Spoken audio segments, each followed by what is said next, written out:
yalbisakum syi'an wa yudhiqu ba'dakum ba'sa ba'd.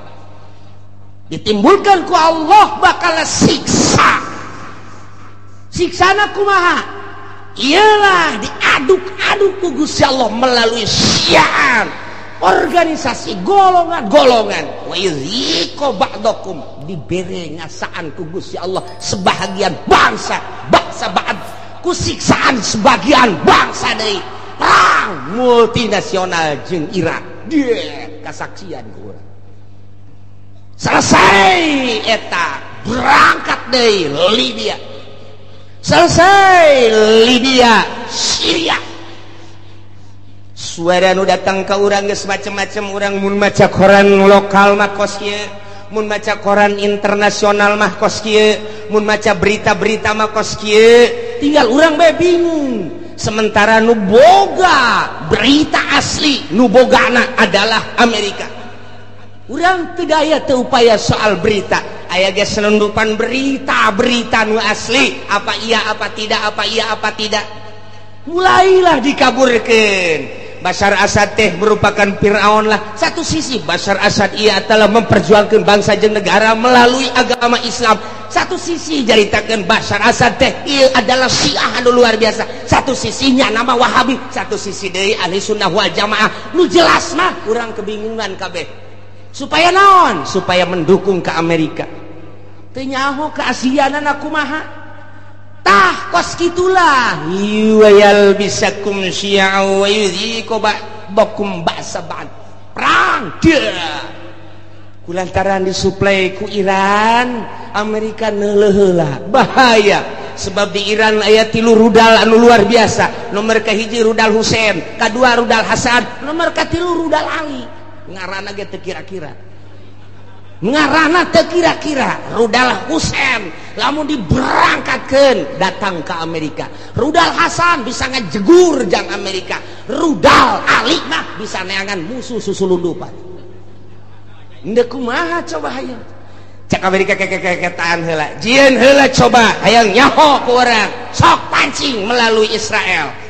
Melalui Israel berangkat der jeung Palestina. Menang Amerika eta teh. Begitu dahsyat luar biasa. Nah, Palestina supply dar. Hanya 9 hari Israel kabur. Tinggal cek Amerika angkat ulah bahaya ya, bahaya. Kita cari dulu. Lain eureun neangan kelemahan. Kos kitulah ieu keur carita yalbisakum syi'a wa yudhiqu ba'dakum ba'sa ba'd. Allahumma shalli ala sayyidina Muhammad wa ala ali sayyidina Muhammad. Bejakeun Muhammad qul huwal qadiru ala an yab'atsa 'alaikum 'adzaban min fawqikum aw min tahti arjulikum aw yalbisakum syi'an wa yudhiqa ba'dakum ba'sa ba'd. Muhammad bejakeun ka para kafir-kafir Mekah lamun terus bae musyrik ka aing, teu percaya kana ajakan anjeun, teu iman kana ajakan aing, cak Gusti Allah bakal nurunkeun siksa 4 perkara supaya katembong ku balerea kakawasaan aing, ka maha dahsyatan aing, ka maha sagala-galaan aing. Lantarannya mempermainkan ka aing kamari ngadoa ka aing ku ari musyrik ka aing, kamari minta ka aing ku ari minta ka jabatan, kamari DPDP ka aing ku ari DPDP ka manusia, ka makhluk, ka batu, ka kayu. Kan eta teh mempermainkan aing. Bejakeun Muhammad hayang dauleuh ka karawasaan aing bakal nurunkeun 4 siksa. Ya Allah. Qul bejakeun Muhammad wal qadiru ala ayyab'asa 'alaikum 'adaban. Aing maha kawasa aing bahasa gala-gala cak Gusti Allah lamun kitu bae petana aing bakal nurunkeun ka makhluk khususna ka urang Mekah umumna ka saha bae siksa 4 perkara bener kahiji azaban min fauqikum siksa betimbul ti luhur bentukna engke aya hujan teu eureun-eureun nya poe hujan banjir ka buah wacak siksa wae atawa hujan batu cara ashabul fil di batuan atawa hujan es buah deh datang ke buah rarusak atau poe teureun kilat sing jeleger ditambah deui ku geladeg sing jeleger datang ka teu daya teu upaya siksa ti aing min paukikum aw min arjulikun atawa kahandap dihandap timbulna ieu dihandap timbulna mimiti ku aing teh dioyag-oyag lini bae lini doang aing mah sok geurah hayang nyaho bongan teu iman ka aing bongan teu nurut ka aing teu iman ka ajakan anjeun Muhammad tah ieu ku aing dioyag-oyag saeutik doang dibere ku aing 6,5 hek nah kulantaran tertep bae rada digedekeun ku aing digoyangkeun doang ku aing bumi engke ge lamun Oma Irama jadi presiden asana bumi goyang ke kajen ku kumaha ge aya arah acak-acakan budak isi nagara deuk dikumahakeun tapi ceuk lama lamun Oma Irama jadi presiden bakalna pertama santai nginahin ke beres santai lari pagi kayak kajian gua. Masya Allah mantap luar biasa iya kari aduh kan ujung-ujungnya kiamat tebareres brak ya Allah serius ya langsung ngerti aduh ya Allah ya Rabbi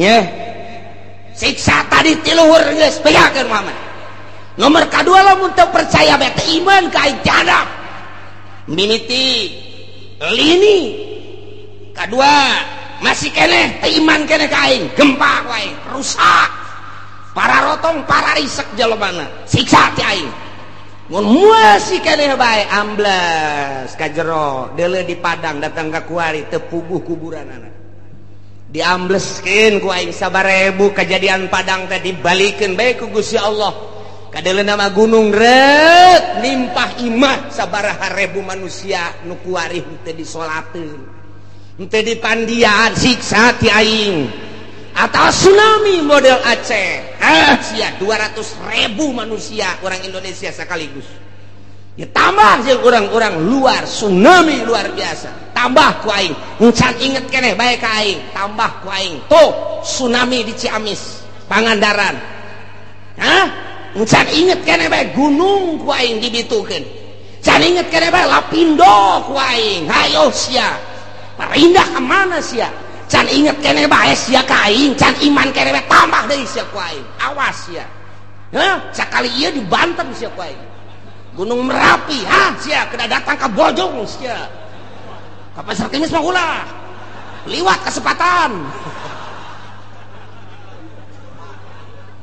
ya Allah ya Rabbi Gusti Allah tuh saya Gusti Allah ayo sia mun teh ti luhur ti handap mun masih keneh bae teguran ti luhur geus ku Gusti Allah masih keneh teu iman keneh bae atawa masih keneh muara siat keneh bae teu pernah bae jelema nu sugihna teh ngazakat teu pernah mentolerir ka jelema fakir miskin ka yatim piatu geus ditegor ku Gusti Allah ti luhur geus ditegor ti anak masih keneh bae ditambah deui sia ku aing kumaha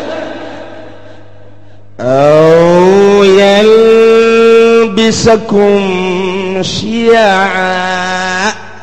aing nyampur adukeun kana berbagai golong-golongan anu berbeda-beda kahayangna nu bakal ngajadikeun bibit daripada permusuhan mimiti nyeun organisasi ieu lantaran aya nu deui nu boga kahayang nyieun deui organisasi ieu, aya deui nu boga kahayang nyieun deui organisasi ieu, aya deui nu boga kahayang nyieun deui perkumpulan ieu, aya deui nu boga kahayang deui nyieun deui perkumpulan. Antara organisasi teh eta teh teu alalakurna mulai dirinya bibitna kalaluar. Haju bae silih omong, haju bae silih tengkas, mulai tidinya teh silih gele tak teu eureun atawa parpo.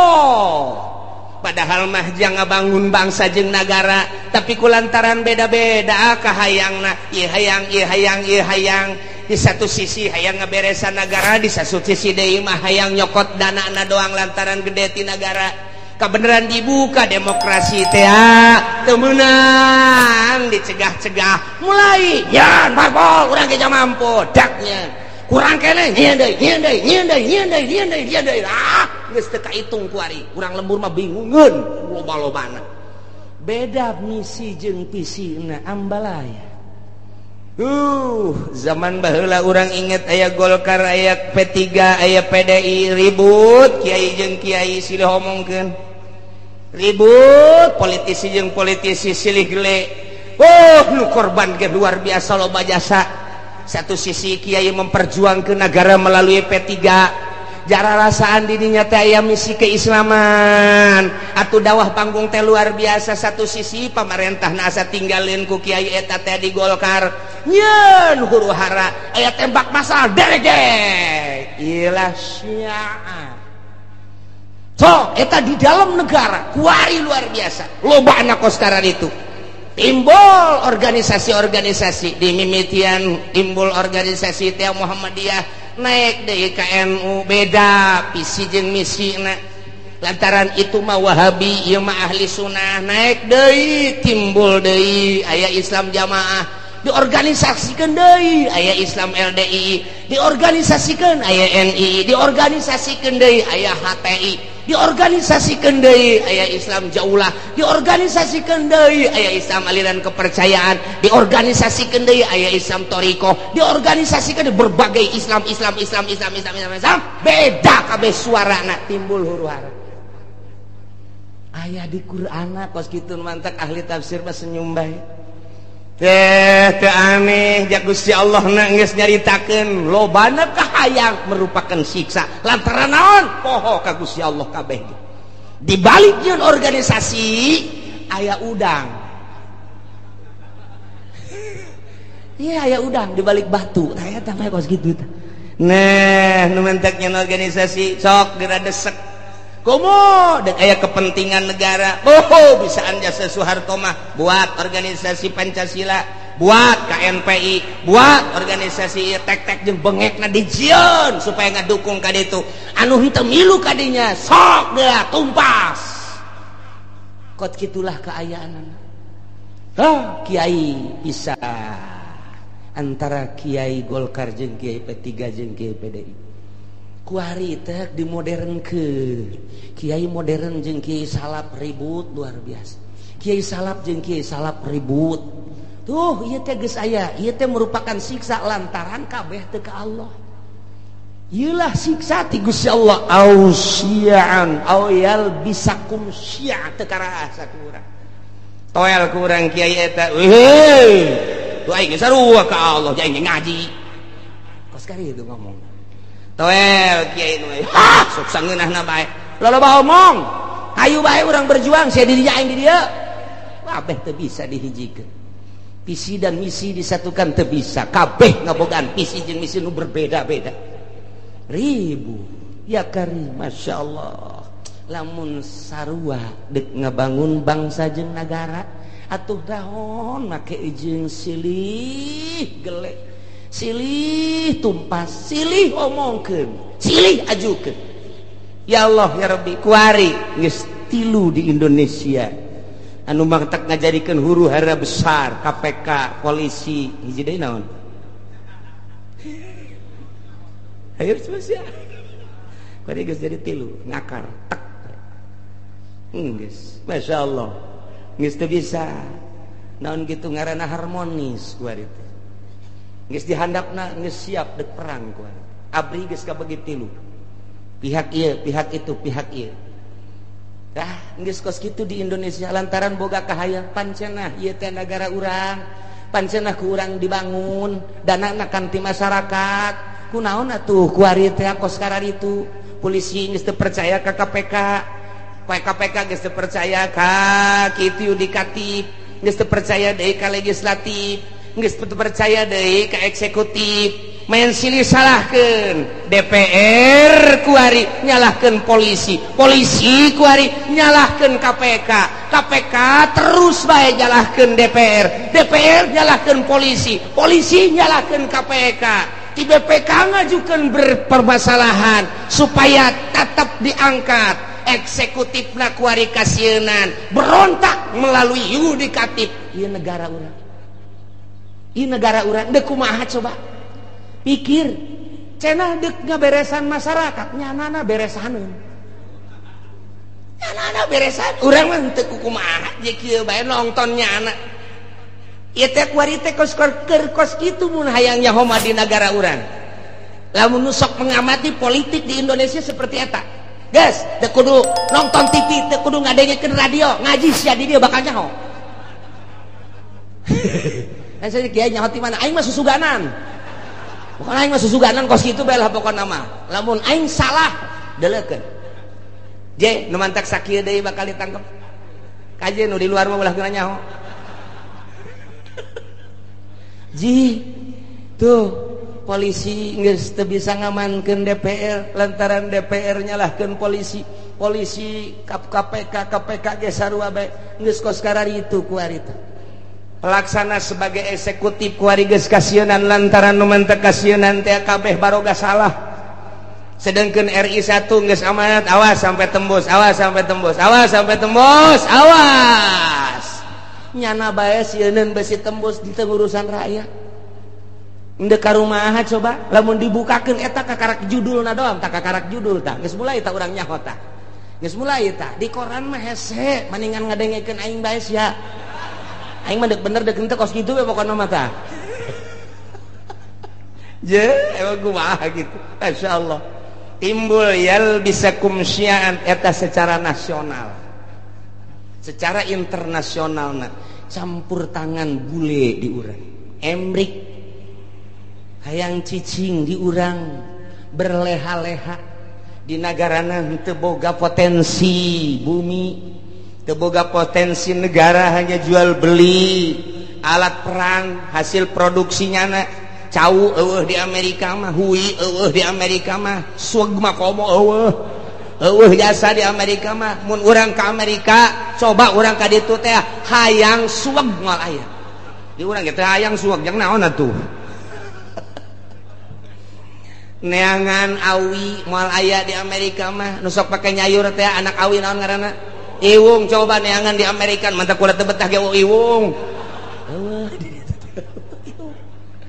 neuleunya na ka Indonesia aya iwung aya awi aya cau aya anak cau aduh luar biasa dideuleu ku nya hasil bumi na minyak aya logam aya dan lain sebagainya cekel huluna loba omong sia guys wae ye iman negara ulah loba omong yang sabaraha sia itu bisa pada merayakas rakyat mana ngomong itu bisa ya tembak siapa ya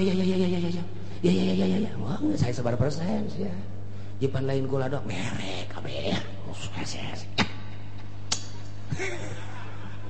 ya udah tanda tangan teh beres cicingnya nanti di nyin gedung di Indonesia luar biasa lambat laun ternyata loba anu dibawa ka ditu dibanding jeung nu dinimbrati ku urang. Nah, mulai dibuatlah kepercayaan bule di urang ngadu. Di antara politisi di luhur, ieu kepercayaan bule, ieu kepercayaan rakyat ngadu. Timbul huru-hara internasional bakal naik. Taya di Indonesia ge tinggal pencet knop doang jegur ujian anak. Emang kumaha gitu rakyat tegas sudi jasa di bawah kikiran tetapi pemerintahnya tidak mentolerir geus ka rakyat tetapi iya kan bumi pertiwi Indonesia Bhinneka Tunggal Ika 135 juta rakyat Indonesia cak Raden Homa Irama disatukan oleh Bhinneka Tunggal Ika dek kumaha gitu geus tinggalan tambah kali mah 135 juta lain 35 juta kuari mah bung jenggot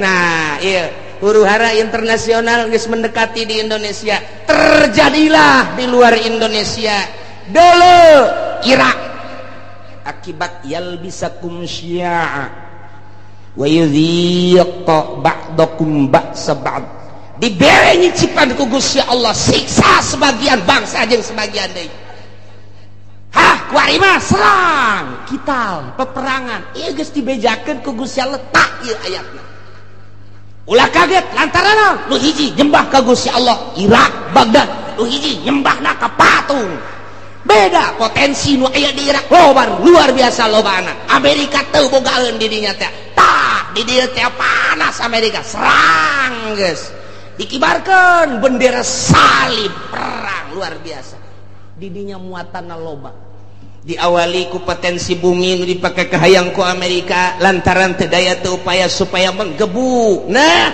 bendera salib perang salib kuari ditaekeun perang lah dahsyat ti ditu bodar ti dieu pae kabeh ngaran-ngaran perang mah pararaeh bae yalbisakum syi'a wa yudhiqa ba'dakum ba'sa ba'd ditimbulkan ku Allah bakal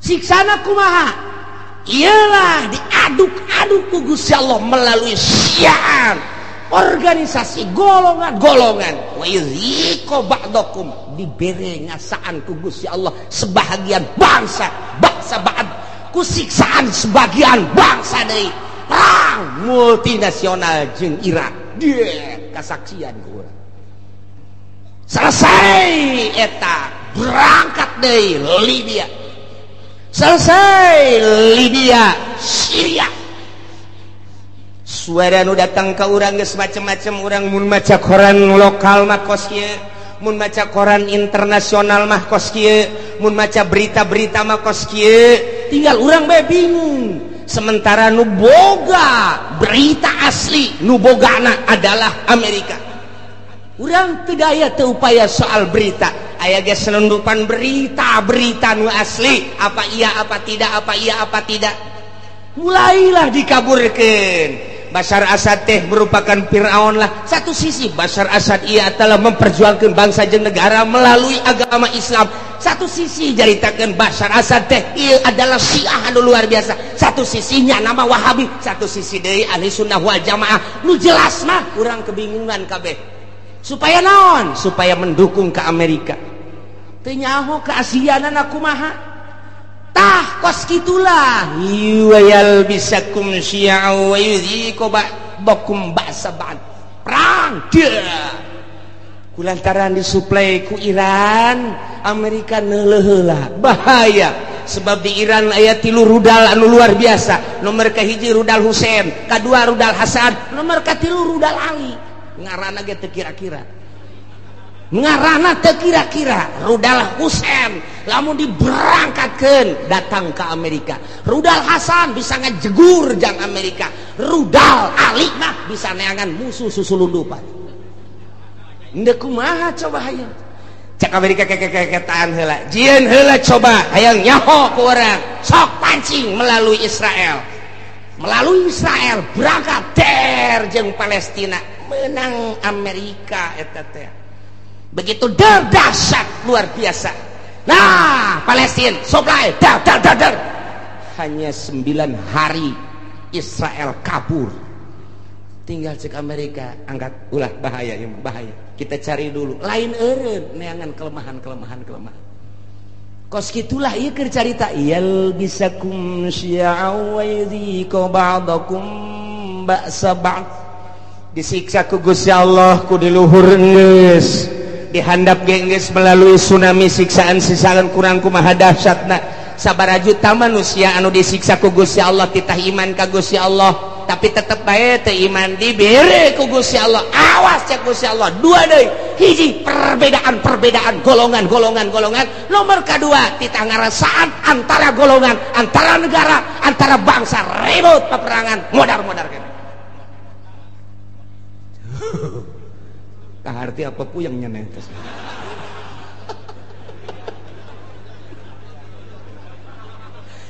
Internasional dibawa kurang caner geus encana geus berurusan anak Taliban terus bae militan di mana aya perang di dinya nya nama aya Osama bin Laden geus eueuh ditambah deui ku ari tetep aya ditambah deui ku organisasi HTI secara internasional jauhlah geus secara internasional araya di tiap-tiap peperangan teh berbagai organisasi ja peperangan kamari bae di Israel orang Indonesia bagi aya ka ditu kok nyeplos ka ditu model urang teu nyaho aya nu nyeplos kos kitu lamun teu direkomendasi ku RI da moal bisa sementara kapan urang teh negara teh aslina teh manut ke Amerika tapi kok aya orang Indonesia di ditu ja perang Irak aya orang Indonesiaan di ditu perang Iran aya orang Indonesiaan di ditu ieu urang Indonesia mah asana mah nya nama Okos Bunglon ya nama bisa kade-kade tuh batak Indonesia lain lalagaan ditakuti ku orang Amerika teka caritakeun orang Palestina di Palestina aya orang Malaysia teka caritakeun di Palestina aya orang Thailand teka caritakeun di Palestina teh orang Korea tapi orang Indonesia mah aya di ditu malah ke waktu perang kamari multinasional aya nu nembak begitu dibuka ieu na ieu penyet di rumah lah cek orang Amerika iya mah lain orang Irak lain Iran lain Taliban coba status seorang mana begitu di dalam ya karib kurang puta anu gede hutang teh kabur ka ditu paeh hirup-hirup ceknya naing daripada Indonesia sangat diperhitungkan Masya Allah tak poso ribut poso nasional tamata tapi berbau internasional saha nu lempang ka poso ternyata aya sababaraha organisasi dilarang ku pemerintah tetep bae datang ka ditu namun teu datang ka ditu poso terus-terusan nu dipencit ustad teh nu ditembak kiai teh anu dipanah nu dipedang datanglah organisasi ti urang padahal teu dimeunangkeun ku pemerintah poso bae datang ka ditu ngibarkeun bendera perang siap moal bejakeun ku kula organisasi nu mana ngan nyana minta izin ka kula bos sombong amat cenah sekali-sekali sombong lah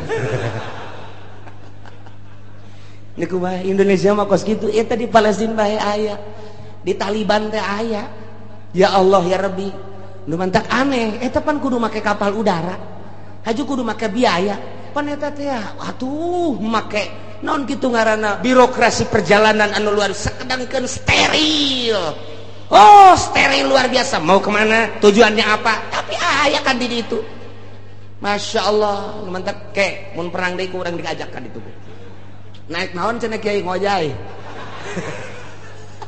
paeh di laut asana ieu mah meme perang geus malodar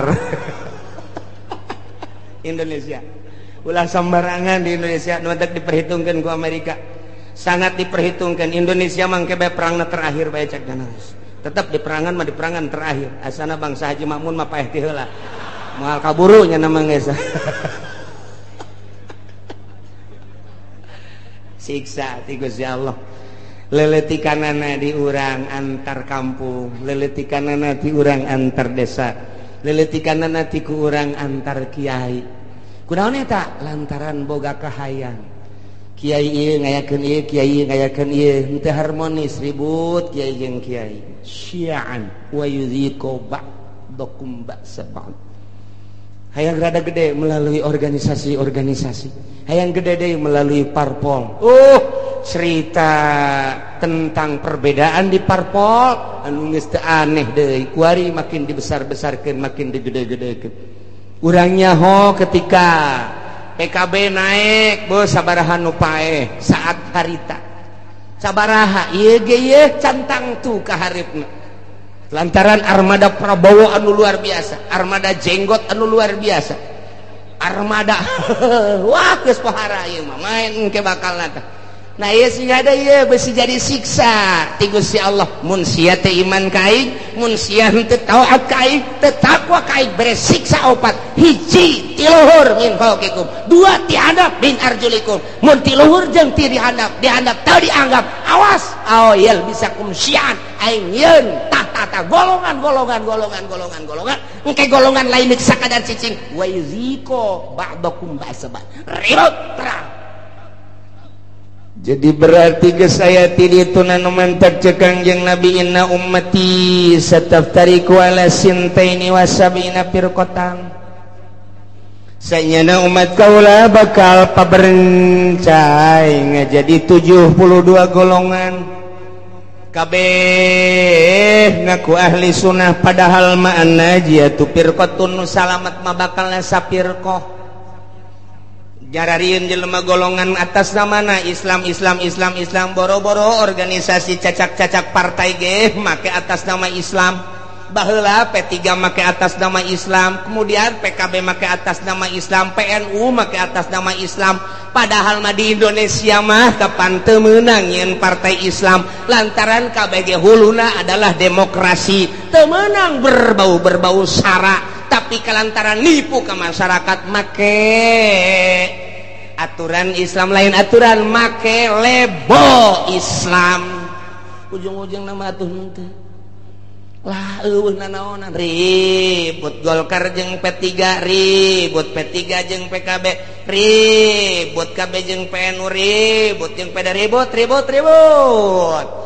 Nah perputaran pilpres nu tahun itu sabaraha anu paeh, pilpres kamari sabaraha anu paeh, tinggal pilpres anu bakal sing hade lantaran merupakan siksa. Urang mangadoa baik ka Gusti Allah Subhanahu wa taala. Jadi kukumahakeun ke negara urang teh tetep kos kieu bae sebab can aya nu niatan untuk merubah, membangkitkan semangat rakyat jeung bangsa mengarah ke jujur jeung adil can aya. Ku ayeuna sakitu mah cuek-cuek bae biasa-biasa bae. Wae milih-milih bae ngan ulah datang ka gusur-gusur eungkeuy-eungkeuyan teu nyaho maksud sing hade. Lantaran ieu teh ya siksa ti Gusti Allah. Ku luhur geus, ku handap geus, dibuatlah hasil urang keneh. Iyalah yal bisa kumsya'u wa yudhiqu ba'dakum ba'sa. Ya Allah ya Rabbi nu mantak Kanjeng Nabi waktu turun ayat ieu ngadoa ka Gusti Allah. Langsung nangtung Kanjeng Nabi koma Nabi sallallahu alaihi wasallam fatawaddoa langsung ala wudu. Beres ngala wudu fasa'ala robah ngadoa ka Gusti Allah, ngadoana ya Allah alla yursila alaihim azaban min fawqihim wa min tahti arjulihim wa la yalbisa ummatahu syi'an wa yudhiqu ba'dahum ba'sa ba'd. Ngadoa Kanjeng Nabi seperti eta tah Gusti, ulah diturunkeun ka umat abdi siksa ti luhur, ulah diturunkeun ka umat abdi siksa ti handap, ulah diturunkeun ku Gusti siksa anu campur aduk berbagai golongan organisasi sehingga ribut ko ba'dahum ba'sa ba'd, ulah ribut antara bangsa abdi jeung bangsa abdi, umat abdi jeung umat abdi. Gusti nyuhunkeun ka Gusti. Ngadoa Kanjeng Nabi teh lantaran dibukakeun hijab ku Gusti Allah teh ribut kampung jeung kampung, desa jeung desa, kabupaten jeung kabupaten, provinsi jeung provinsi. Berbagai manusia huluna kiai jeung kiai, politikus jeung politikus deui, ahli ekonomi jeung ahli ekonomi, antara provinsi jeung provinsi, antara negara jeung negara. Walah ditembongkeun ku Gusti Allah teh umat paberencaina anu luar biasa sehingga bergelimpanganna mai ti berbagai negara-negara. Kanjeng Nabi nangis ngadoa, Gusti ulah terjadi seperti eta atuh Gusti. Kumaha tah waktu eta fahabatta ilaihi Jibril alaihi salam. Allah ngutus malaikat Jibril turun. Tak bijakeun Jibril ke Muhammad, ya Muhammadu innaka sa'alta rabbak arba'an. Anjeun teh ngadoa ka Gusti Allah nyuhunkeun supaya disalametkeun tina opat rupa tadi, siksa ti luhur, siksa ti handap, siksa golongan-golongan, jeung siksa peperangan-peperangan antar bangsa. nah fa'atauka isdatain wa mana'aka isdatain nu dua ku Gusti Allah diijabah nu dua mah henteu bebeja malaikat Jibril dua diijabah dimuhunkeun ku Gusti Allah nu dua henteu naon nu dua cek Kangjeng Nabi ya Jibril layatiyahum adzabum min fawqihim wa min tahti arjulihim yastasiluhum nu dua siksa ti luhur jeung siksa ti handap mah moal dina aya nage eta teh moal terlalu dahsyat siksa ti luhur paling aba-aba doang siksa ti handap paling aba-aba doang sekali-sekali digempakeun eta mah hanya sebagian kecil cek malaikat Jibril disunamikeun hanya sebagian kecil moal terus-terusan Gusti Allah nyiksa seperti eta mah moal nu dua diijabah nah cek Kangjeng Nabi lantaran nu dua eta mah fa innahuma azaban likulli ummatin istajma'at ala takdzibi tanabiha wa raddi kitabi rabbiha lantaran nu dua eta mah patalina jeung kaimanan ka pangeran jeung kaimanan ka kitab pangeran geus urusanana di pangeran teh mah lantaran nya teh iman bae atau maksiat bae teu percaya kana Al-Qur'anul Karim atawa ngarobah status hukum Al-Qur'anul Karim ku Allah dibereng ke ti luhur jeung ti handap ala kadar doang Muhammad teh mah moal dahsyat jasa moal nu dua mah tetep diijabah sanajan aya ala kadar anu dua deui nah lamun nu dua deui mah Muhammad eta mah cek Gusti Allah ditahan tamah walakinnahum yalbisuna syi'an wa yudhiqu ba'dahum ba'sa ba'd nu dua ieu mah hiji bakal timbul golongan eta mah teu diijabah ku Gusti Allah nomor kedua bakal ribut antara umat antara agama antara bangsa eta moal diijabah teh diijabah tetap tama bakal terus bae eta mah bahkan wa yudhiqu ba'dahum ba'sa ba'd bakal ngarasakeun peperangan antar negara jeung negara geus aya ti ditu nu mantak ahli tafsir mah ketika perang Irak Amerika teh aneh ketika perang Libya teh aneh perang deui Palestina teh aneh lantaran geus aya dina Al-Qur'ana ayal bisakum syi'an wa yudhiqu ba'dakum ba'sa ba'd masyaallah ya manu dua mah teh Kangjeng Nabi naros Jibril nah nu dua ieu kok henteu diijabah padahal mah poharaja saya mah merupakan siksaan wa hazani azabani li ahli al-iqrar bil kutub wa tasdiq bil anbiya lantaran nyana percaya ka kitab percaya ka nabi ngan nyana teu make kitab jeung teu make nabi lantaran nyana percaya kana Al-Qur'anul Karim dimusabaqahkeun mulai tingkat RT datang ke tingkat nasional datang ke tingkat internasional Quran dimusabaqahkeun antar negara Pakistan, India, Mesir, Irak, Iran, Arab timbullah juara satu dipake henteu kahiji nomor kedua percaya bahwa Nabi akhir zaman adalah Kangjeng Nabi Muhammad di berbagai negara diakui bahwa Muhammad adalah Nabi akhir zaman la nabiyya ba'dahu dari Nabi sabada Kangjeng Nabi tapi teu pernah diikuti ajaran-ajaran Kangjeng Nabi bahkan dikatukangkeun nyana teh make ajaran manusia ajaran jelema ku nafsuna bae nah ieu mah bakalna peperangan mal eureun iyalah geus dinyatakeun dina Al-Qur'anul Karim urang kuari ngarasakeun percis jasa mulai antar sekolah lantaran teu ka Allah guruna teu ka Allah muridna teu ka Allah ribut ka jenting kumaha antara lembaga ribut lantaran henteu ka Allah antara yayasan ribut lantaran teu ka Allah antara organisasi ribut lantaran lain neangan ridho Allah hanya semata-mata neangan pitayeun doang antara parpol ribut lantaran henteu lillahi ta'ala henteu aya misi ikhlas kabeh ge semata-mata hanya jang dirina doang nah iyalah bakal moal eureun siksa nu dua mah hiji yal bisakum syi'a bakal timbul golongan campur di dieu nomor kedua geus aya golongan yudhiqu ba'dakum ba'sa ba'd golongan nu ieu nyerang kana timbullah peperangan baik di kampungna sorangan di nagarana sorangan atau antara negara bakal terjadi teu bisa tamah lantaran doa Kangjeng Nabi teu dijabah nu dua ieu tinggal kudu kumaha atuh cak sahabat kami lamun aya di negara kemudian situasi geus model kos kitu ya Rasulullah. Andai kata kami hirup kemudian hirup teh datang ke zaman model kos kitu timbul organisasi golongan-golongan, timbul parpol-parpol, timbul kabehan ge kahayangna anu masing-masing jeung kabeh hayang ngarealisasikeun kahayang-kahayangna memaksakan diri. Anu dijieun modal mah kapan eta teh rakyat bae dari rakyat untuk rakyat boloon teh podol sero eta bae kabeh ge anu dipake omong-omongan Gusti mun datang ka zaman eta kumaha cakang yang Nabi maneh mah cicing bae ya zamil buyut cicing bae maraneh di imah masing-masing wa'budullaha ibadah bae maneh ka Allah nyalametkeun diri. Ulah milu engkei-engkeian jeung jelema kos karari itu kajen teuing nu kitu mah kitu bae. Cak sahabat atuh engke nagara kudu kumaha? Engke ge aing nyieun, engke bakalna kesatria cak Gusti Allah. Saat aing deuk ngararapih nagara eta di mana geus kacau engke aing bakal nyieun kesatria rijal bahasana. Engke rijal ku aing ditimbulkeun anu gagah nu luar biasa, engke ge moal kaharti ku otak-otak manusia saat eta.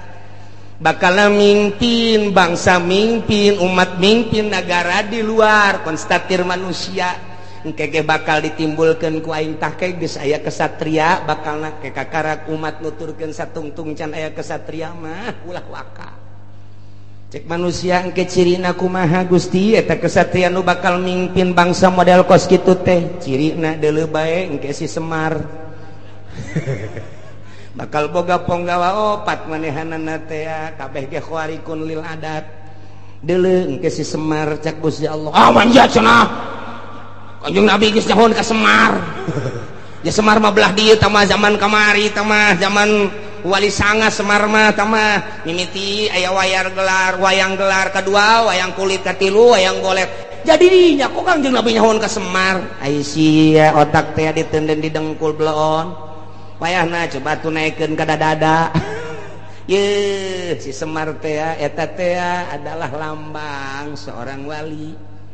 Hiji si Semar masa lilana tilok make baju. Nomor kadua nya nama lamun leumpang tilok rurusuhan. Nomor katilu di mana leumpangnya nama luak liuk bae. Eta si Semar kos kitu. Jeung deui tara bertindak di mana-mana encan musyawarah jeung si Cepot. Sia seuri sok tongton meureunnya. Tetepnya nama kudu musyawarah heula jeung si Udel jeung si Cepot jeung si Gareng tetep musyawarah ke masukan tidinya. Berarti nyana nama tilok turun langsung. Kege aya tangan-tanganna tetep ahli Allah bae. Kitu jadi didukung ku para ahli Allah geus lamun make bajuna hurung herang keneh lain si Semar tah mah. Geus urang teh angan ke calon presiden anu henteu make baju. Siapa bodoh jasa siapa aduh bodoh jasa teangan ke calon presiden anu henteu make sepatu teangan coba anu make sempak doang mantap biasa ieu mah atuh geus bae ku urang duetkeun Oma Irama jeung Rita. Ya Karim ya Allah ya Rabbi na ieu ku Kangjeng Nabi disilokakeun engke ge aya ahlullah al-arif billah nu bakal mimpin negara nu mantak baheula teh kurang kumaha gagahna di Indonesia berbagai kerajaan-kerajaan coba Sunan Rahmat diutus ku Gusti Allah dilanjutkeun ku para sunan diakhiri ku Sunan Cirebon eta kabeh ahli-ahli Allah Subhanahu wa taala. Banten nu katengah katelah degeulna lantaran boga ilmu pucuk umun di dinya di mana hibar satungtung deuleu ngalengkah 40 imah kalengkahan diutus ka dieu teh Maulana Hasanuddin ahli Allah tumbang nu kos karari itu kuari ge lain teu nyarekel kana ilmu kabeh ge ieu bangsa di DPR pusat teh nyekel ilmuna ilmu dugala kabeh.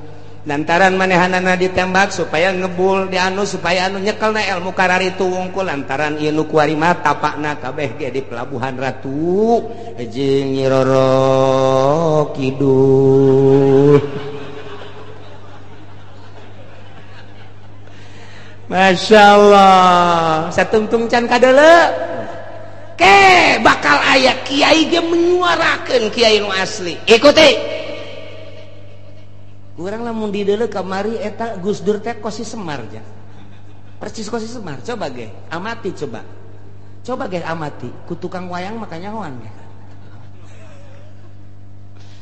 Satungtung can aya ulah waka. Lantaran ieu mah raradu hutan kabeh ge.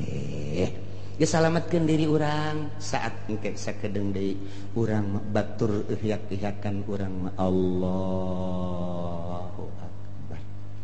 Batur kampanye urang mah salat duha be Allahu Akbar. Duitna mah cokot teh. Eta sia mah sok kitu bae sih blon. Jadi benerna ieu.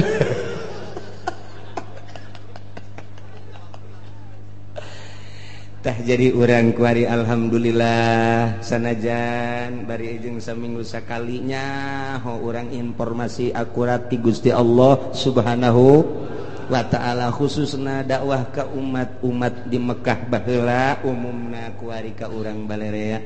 Ternyata ketika ditegor didakwahan ku Gusti Kangjeng Nabi teu iman teu percaya datang ka kiwari ge kitu bae bakal dibere opat rupa. Hiji azabam min fauqikum tiluhur bentukna engke mungkin hujan, mungkin begledek, mungkin kilat, mungkin hujan batu, badai dan lain sebagainya, angin topan, angin beliun dan lain sebagainya, atau tiana mancercai, gempa, erosi dan lapindo kabeh jadi embek. Nah ieu ditegur ku kitu masih kene maksiat bae ka Gusti Allah bakalna ditimbulkeun yal bisakum sya'an. Nah nu jelas mah nu dua mah ku Gusti Allah diminimalkeun diijabah doa Kangjeng Nabi, tapi nu dua mah teu diijabah kuari ku urang kasaksian kuari dardir durna kasaksian jasa kuari ieulah keur memeujeuna ayat ieu pas jasa kabeneran jasa urang hirup pas di zaman model nu dicaritakeun ku Gusti Allah melalui Kangjeng Nabi urang Kangjeng Nabi Muhammad sallallahu alaihi wasallam nu mantat unzur kaifa nusarriful ayati la'allahum yafqahun. Pikir ku anjeun kumaha Gusti Allah ngajelaskeun kana dalil-dalil kekawasaan Gusti Allah. Allah mah maha kawasa. Moal aya nu bisa nyalametkeun di awalna ge tadi ketika saat-saat kritis saha nu bisa nyalametkeun. Ketika dahsyatna siksa, dahsyatna penyakit, dahsyatna musibah. Nah ieu teh baik ti luhur maupun ti handap atawa dibentuk ku berbagai organisasi atawa ku parpol eta teh merupakan siksa-siksa anu dijual mah rakyat jeung bangsa jeung nagara, padahal mah ajang beuteungna masing-masing eta teh siksa dikorbankeun rakyat hanya demi seseorang, dikorbankeun rakyat hanya demi golongan. Tah eta teh nang Gusti Allah tah deuk mun tayang ka saha cak Gusti Allah aing teh keur lembongkeun ka maha kakawasaan aing. Ku aing dijujurkeun jeung diadilkeun nang aing dihancurkeun ge deuk teu dijujurkeun dibangkalarkeun nang aing unzur ikir ku sia pikir ku anjeun pikir ku maneh kaifa nusarriful ayati kumaha aing geura ngabulak-balik ngajelaskeun dalil-dalil baik dalil nas Al-Qur'an langsung dibaca maupun dalil langsung kejadian-kejadian alam atau manusia-manusia nu buang kalara deuleu. Maksudna naon? La'allahum yafqahun, supaya nyararaho bahwa anu ngagular-gilar ngabulak-balik anu ngarobah-robahna ieu nagara jeung manusia teh lain sasaha iwal ti Gusti Allah Subhanahu wa ta'ala. Anak itu berarti ulah mun tayang kajabatan, ulah mun tayang ka tahta, ulah mun tayang ka manusia, ulah mun tayang ka harta, mun tayanglah kanu ngagular giler ngabulak balik ngarubah-robah ieu alam, ieu manusia, ieu nagara, ieu bangsa. Saha tadi kan geus ditanya, saha nu bisa nyalametkeun? Qul Allahu yunajjikum.